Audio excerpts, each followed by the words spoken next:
Hello lovelies, welcome back to my channel. So in today's video we'll be making this hairband, and the fabric you're going to be using will be a stretchy fabric. It's preferable a stretchy fabric, and a fabric that when you cut it is not going to fray.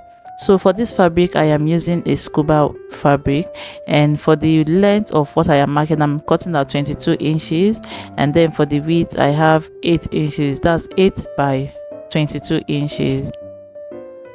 So I'm just connecting all these lines straight, and I'll go ahead and continue with other process, which is self-explanatory.